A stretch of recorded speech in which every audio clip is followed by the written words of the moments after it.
Nosso time está ali no túnel, viu? Só esperando para entrar em campo. Já já entra todo mundo em campo para a gente comentar os bastidores da política no Piauí.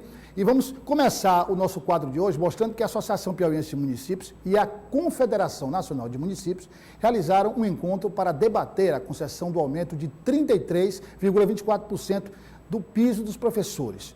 Olha só a reportagem e em seguida a gente volta para comentar. O reajuste superior a 33% no piso salarial dos professores foi anunciado pelo governo federal, um impacto de 35 bilhões de reais na economia do país. Mas a conta deve ser paga por estados e municípios, com recursos do Fundo de Manutenção e Desenvolvimento da Educação Básica, o Fundeb. A maioria dos prefeitos piauienses confirmam que tem condições de se adequar e garantir o aumento, como no caso do município de Dom Expedito Lopes. Nós viabilizamos uma condição trazendo para dentro da lei e hoje nós temos as salas de aula com a quantidade de alunos suficiente que nós recebemos um valor que vai dar para pagar. Então, para isso é uma satisfação que nós temos, saber que o professor, que eu também sou professor, deve ser valorizado.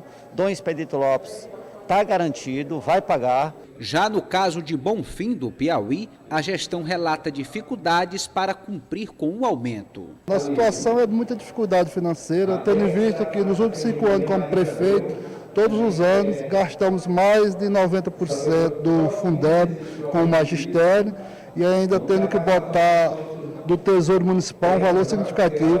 Para você ter uma ideia da dificuldade do município de Bonfim, teve um ano de gastar aproximadamente 40% da sua receita com a educação, e sendo isso só para pagamento de servidores, que entendemos que a educação não é só servidor, precisa da estrutura, tudo. Então o município de Bonfim tem muita dificuldade, queremos dar o aumento maior possível. Achamos que qualquer salário que o professor ganhar ainda é pouco, mas tem que ver a realidade. O prefeito não administra só para os professores, e sim para toda a sociedade. O presidente da Associação Piauiense de Municípios reforça que há disposição por parte dos gestores municipais para melhorar o salário do magistério. Em alguns casos, até além do percentual de 33,24%. A preocupação da PPM e da Confederação Nacional dos Municípios é com a questão legal que enfrenta impasses e precisa da atualização de uma lei por parte do Congresso Nacional. O que a CNM discute é a questão como se chegou a essa percentagem, exatamente a legislação que está em vigor. Porque a antiga lei do Fundeb é que fundamentava a lei do piso de 2008. E a nova lei do Fundeb, ela revogou a lei antiga. Ou seja, se o piso estava embasado numa lei que foi revogada, então, tacitamente, ela também está revogada. Então, o que a CNM quis, e tentamos no ano passado, junto ao Congresso Nacional, mais precisamente na Câmara dos Deputados, é que se votasse um projeto de lei de iniciativa do ex-presidente Lula, de 2008, que é o PL 3776. Esse PL, ele indexava o reajuste com base no INPC, que é com base na inflação, e não foi votado. Então, como a Câmara dos Deputados não votou, criou-se esse imbróglio agora, certo? Uns asseguram que a lei do piso não está em vigor, outros que sim. Mas se tivesse votado esse projeto de lei, o 3776, não teria esse problema agora. Olha, o Eliezer vem já, está só sendo microfonado ali, já o Eliezer vem. Estou aqui com Tássio Cruz, João Magalhães, obrigado pela presença dos dois. E, primeiro, a gente viu aí a confusão jurídica, não é? Quer dizer, para variar, uma confusão jurídica. Quem pode dar o aumento diz que vai dar, o Eliezer, inclusive, nós conversamos antes, o Eliezer vai trazer essa informação. Tem prefeito que vai conceder o aumento, tem prefeito que pode conceder o aumento, tem dinheiro, mas não tem margem na lei de responsabilidade fiscal, ele vai ultrapassar a lei de responsabilidade fiscal, e tem prefeito que não tem condições de conceder reajuste nenhum. Mas o fato é que isso, a discussão que precede tudo isso é a legalidade desse aumento, né? É um processo, Douglas, boa tarde a você, João, e aos amigos de casa, é um processo que cria um embaraço muito grande, especialmente para prefeitos. Isso temos que analisar há 7, 8 meses das eleições. E muitos desses prefeitos são contrários ao presidente da República, Jair Bolsonaro, que apresentou essa proposta de 33% para os professores. Acho que é preciso deixar claro, né, em todas as discussões que a gente faz, com todo gestor que a gente faz, que é unanimidade que os prefeitos precisam ser muito bem remunerados. Não existe profissão mais digna, não existe profissão mais importante em uma sociedade. Porém, a forma como esse aumento foi colocado, sem que se discutisse com os prefeitos, criou um embaraço enorme. Como você citou, a gente viu aí o prefeito Paulão, de Bonfim do Piauí, ele dizia para a gente, Douglas, que 97% do Fundeb já é gasto com despesa de pessoal no município. Com esse reajuste, o município vai ter que tirar verba do caixa próprio para pagar salário dos professores. Então, cria um embaraço muito grande para os professores. Não se pode ver prefeitura como um órgão só. Existem várias peculiaridades em cada prefeitura, né? Gestores que cometeram erro em gestões passadas, que estão cometendo erro, e por isso cria esse embaraço. Aí eu acho que a discussão não é se o prefeito quer ou não quer dar reajuste. Todo prefeito tem interesse de dar esse reajuste proposto pelo presidente da República. O problema é como viabilizar juridicamente. Por exemplo, você citou o caso da LRF. Municípios que estão próximos a exceder a LRF podem ser punidos juridicamente, o prefeito pode ser punido caso conceda esse reajuste. Então, eu acho que a orientação da CNM é que os prefeitos deem a correção do Índice Nacional de Preço, IPCA, que é o índice que regula a inflação. Então, a partir desse IPCA, que gira em torno de 10%, é o que a CNM recomenda que se dê aos prefeitos e a partir daí se discuta juridicamente. Mas a previsão é de que os prefeitos terão muita dor de cabeça, muita briga com professores, municípios Brasil afora para conceder esse reajuste. João, o Tasso falou em briga, e aí eu pergunto a você, isso pode inclusive parar na justiça, por quê? O sindicato dos professores pode cobrar da justiça o aumento. Não, tem que ser dado o aumento porque o presidente autorizou, o governador deu o aumento, precisa do aumento. E o prefeito faz a contra-argumentação dizendo que não pode conceder o aumento que não está regulamentado. Com certeza, eu acredito até que é o caminho natural, na maioria dos municípios, a judicialização dessa discussão, porque de fato o aumento de 33% ofertado aí pelo presidente Jair Bolsonaro, ele contraria a própria recomendação da área técnica do Ministério da Economia. O Ministério previa aí, recomendou inclusive que o presidente concedesse um reajuste de 7,5%, mas aí ele utilizou ali outros argumentos técnicos e concedeu esse reajuste de 33%, que na prática é um aumento de quase R$1.000 para cada professor, lembrando que isso vale por toda a remuneração também dos professores 40 horas, proporcional para aqueles professores 20 horas. Então, municípios pequenos que já estão normalmente naquela margem, já gastando 70% dos recursos do Fundeb com professores e já também bem no limite da margem da lei de responsabilidade fiscal, certamente não vão encontrar respaldo legal para dar esse reajuste, porque aí vão, obviamente, inclusive, correr o risco, né, de incorrerem em a improbidade administrativa. Então, a justiça, eu diria que é o caminho natural. Por enquanto, poucos prefeitos disseram que têm condições de ofertar esse reajuste. Aqui no Piauí, a gente pode citar Campo Maior, Oeiras, que até o momento também... Amarante, que já vieram a público dizer que tem condições de ofertar, mas é a pequena minoria. E os municípios pequenos certamente terão ainda mais dificuldade para colocar em prática esse reajuste. Então, os professores, por outro lado, têm o direito de reivindicar. A gente sabe que a valorização dos professores é essencial para o desenvolvimento da educação, para o desenvolvimento de qualquer sociedade, mas a justiça vai ser o caminho natural, principalmente nos pequenos municípios, porque em alguns casos não tem recurso, em outros tem recurso, mas não há condições de conceder esse reajuste sem descumprir a lei de responsabilidade fiscal, o que pode dar uma dor de cabeça para os gestores. Entra na discussão o Eliezer Rodrigues agora, para a gente dar uma... Pronto, ok. Você está me ouvindo, né, Eliezer? Tá ok? O áudio? O Eliezer está ouvindo lá? Não está ouvindo o Eliezer. Então, vamos só preparar o áudio do Eliezer, o retorno do Eliezer, para a gente continuar falando sobre isso, porque aí são duas questões, uma ou outra até que o João colocou. Né? Eu falei com o Tasso agora sobre o prefeito alegar que não existe uma regulamentação dessa lei, e o prefeito tem um outro argumento, que é, olha, tudo bem, não vamos discutir a questão da regulamentação, mas eu estou aqui com a corda no pescoço aqui, a lei de responsabilidade fiscal não permite, e aí não adianta, porque a justiça não vai conceder este aumento, forçando o município a descumprir uma lei que ela própria vai punir depois. Então, quer dizer, não tem sentido essa situação. Olha, enquanto o Eliezer se prepara, Eu queria colocar em pauta aqui uma questão para o João e para o Tássio. Conversei hoje com uma fonte do PT sobre essa questão da chapa proporcional. Veja bem, essa fonte disse o seguinte, que o PT tem 20 candidatos homens a deputado estadual. 20. E tem 5 candidatos a deputado federal. Né? Então, a soma dos votos aí, por exemplo, a deputado estadual, dos 20, eles projetam 380 mil votos, esses 20 aqui. Mas aí nós falamos lá atrás sobre a federação, que seria PT, pode colocar aliás na tela, PT, PV, PCdoB e PSB. Tem alguns entraves ali, mas parece que agora parece que vai sair a federação. Mas aí tem Nerinho, Janaína, Fábio Xavier e Elisaías, que vão escolher um desses partidos aí da federação, né? Provavelmente o PSB. Oliveira Neto vai para o PT, Firmino Paulo vai para o PT, não é isso? E tem a Tereza Brito. Então eu perguntei para essa fonte, vem cá, e a deputada Tereza Brito sempre for... Não, mas a federação ela tem que subir no palanque, tem que ir. A federação, e é verdade, Por exemplo, ontem nós trouxemos a informação que a vereadora Poliane disse, não, eu fui à reunião, mas voto no Silvio Mendes, pela federação não. Né? Pela federação não, esse é um ponto.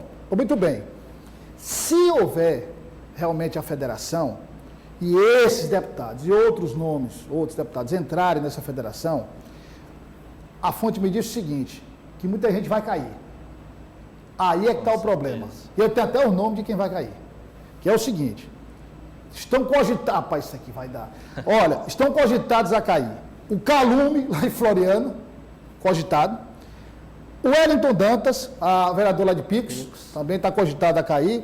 O Sérgio Vilela, você lembra que foi lá do agronegócio, na primeira gestão, acho que do governador. Teófilo e o Getan. São esses os cotados. Os cotados para sair caso haja o ingresso desse parlamentar. Então eu vou começar com o Eliezer. Eliezer, a federação que é para agregar, para dar força, para impulsionar, como é que resolve essa polêmica aqui, Eliezer, da desistência? Boa tarde a todos, Douglas. Nós temos que lembrar o objetivo das federações e dessa nova legislação do Código Eleitoral que tenta enxugar, reduzir o número de partidos.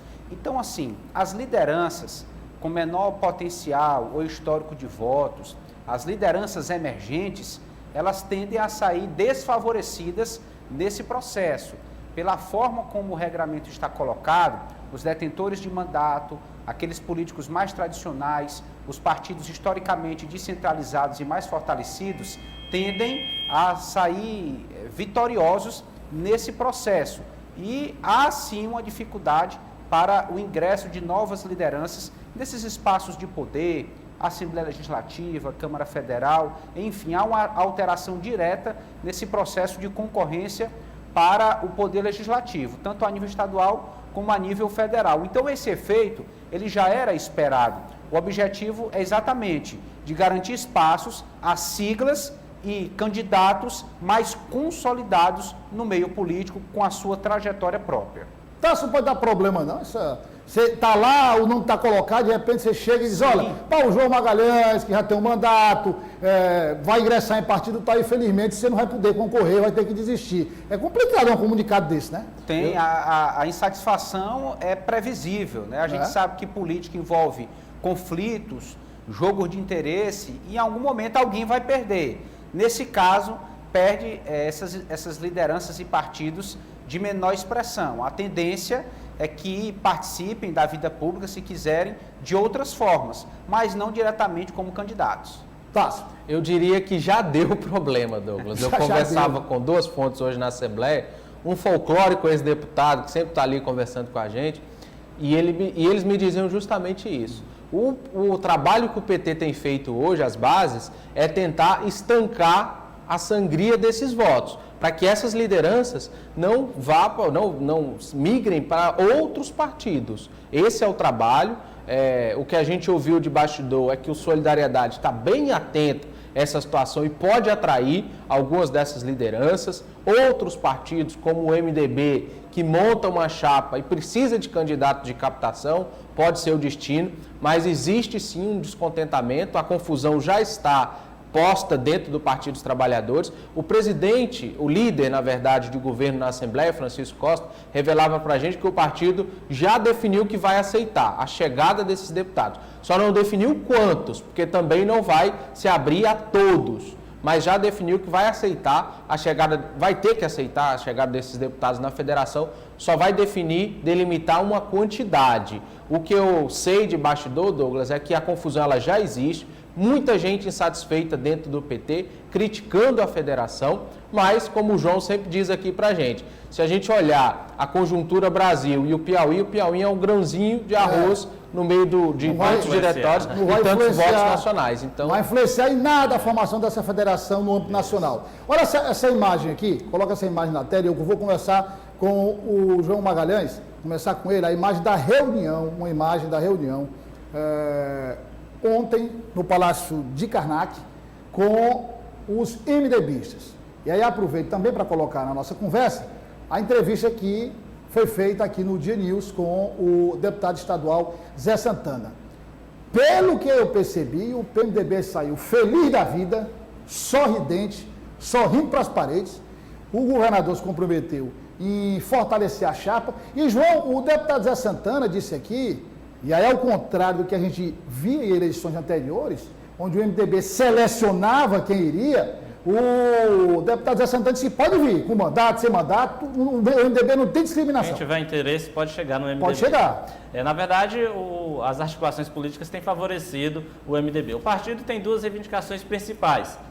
Uma delas, ocupar o espaço de vice na chapa majoritária. Isso, aparentemente, está resolvido. Inclusive, o nome do deputado Temístocles Filho é, de fato, o nome que tem consenso dentro do MDB e é aceito pelo governador Wellington Dias, por Rafael Fonteles, portanto, o MDB comemora e é satisfeito por conta dessa questão que deve ser oficializada lá no finalzinho do mês de março. E a outra reivindicação do partido é exatamente a disputa, né, por espaços na Assembleia Legislativa e na Câmara Federal. E o governador Wellington Dias deu todas as garantias de que vai ajudar o partido a fortalecer sua chapa para concorrer à vaga tanto na Câmara Federal quanto na Assembleia Legislativa. O MDB, é bom lembrar que até os últimos meses enfrentava grandes problemas no que diz respeito à chapa proporcional para a Assembleia Legislativa. O MDB tem uma bancada boa de deputados, mas agora com a impossibilidade de fazer coligação, ele se encontrava numa situação meio complicada. Se a gente for ver lá em 2018, os deputados eleitos sempre tiveram uma votação expressiva, acima da casa ali dos 30 mil votos, e não tinham aqueles candidatos que a gente chama de cauda, né?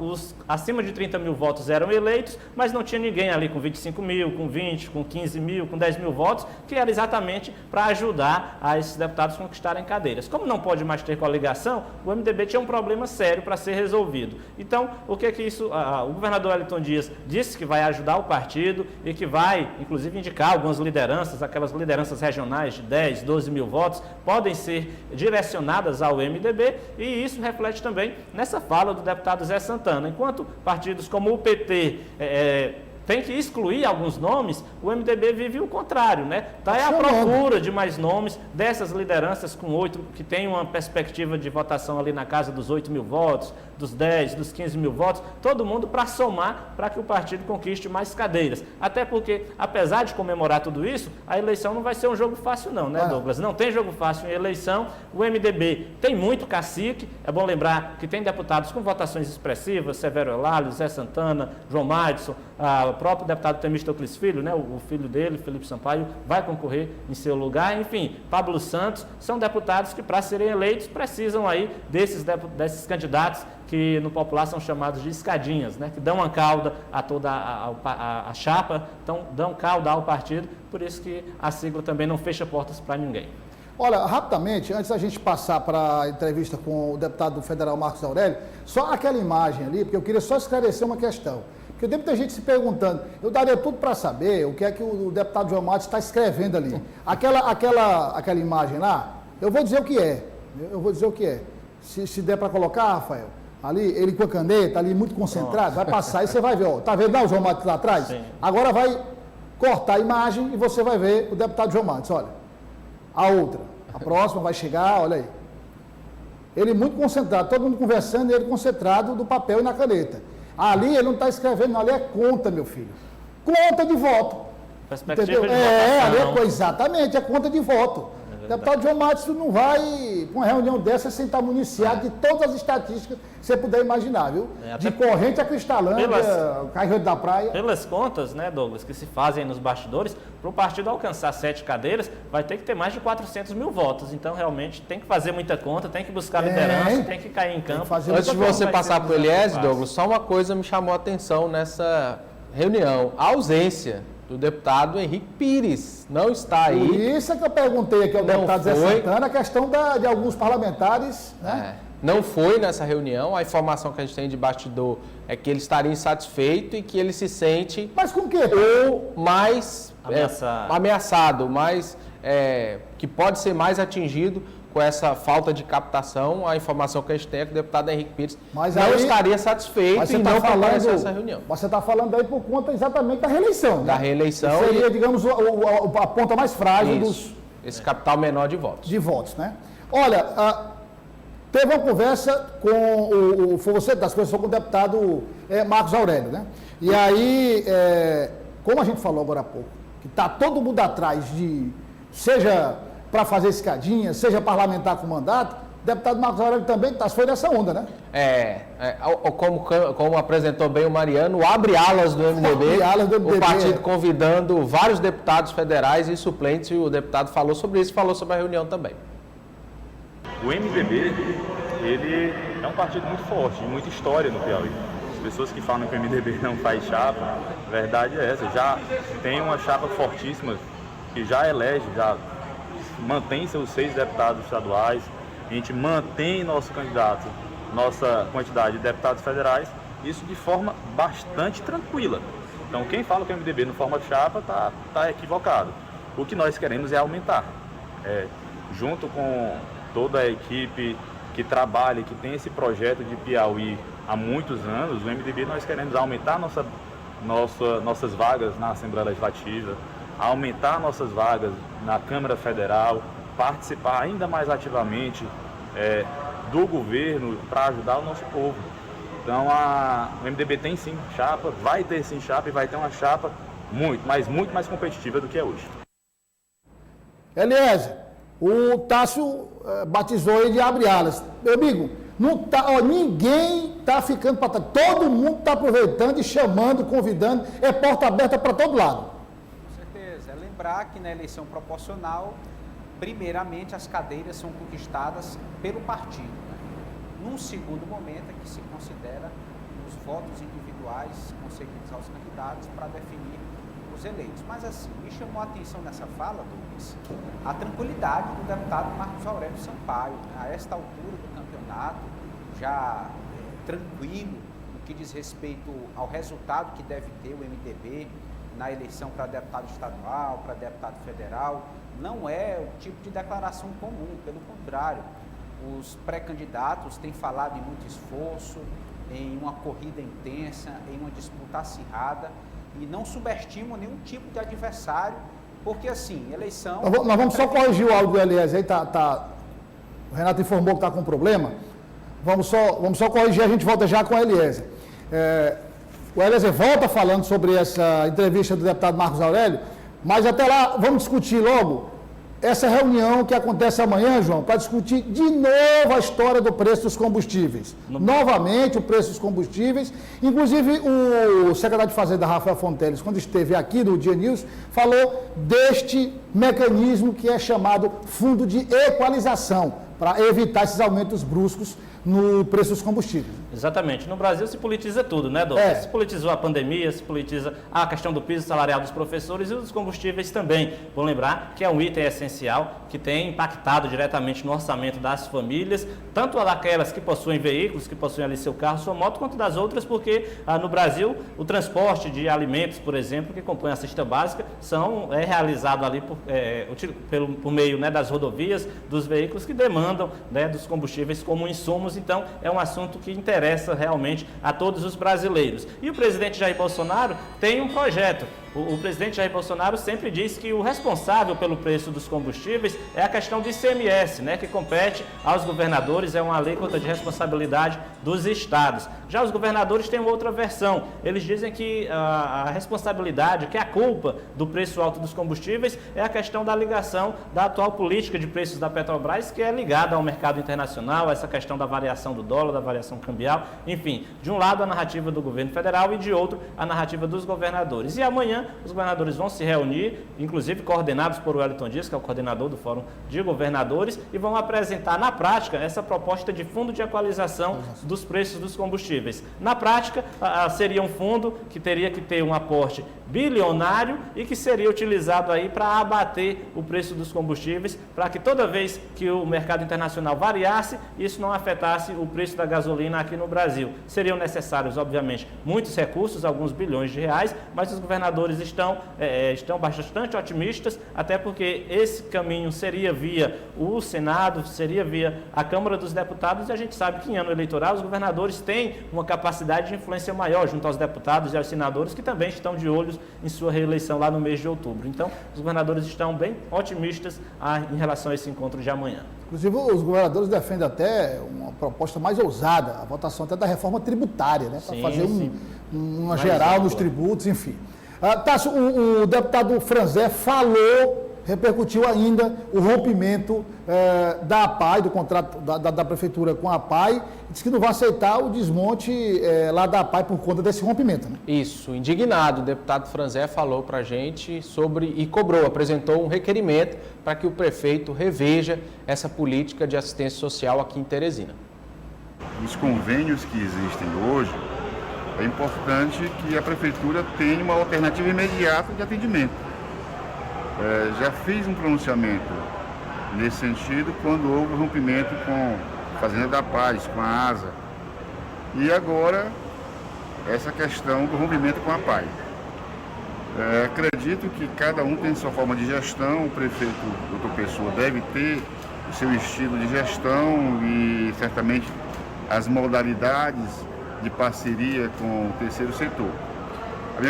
Minha maior preocupação é rompimento sem continuidade.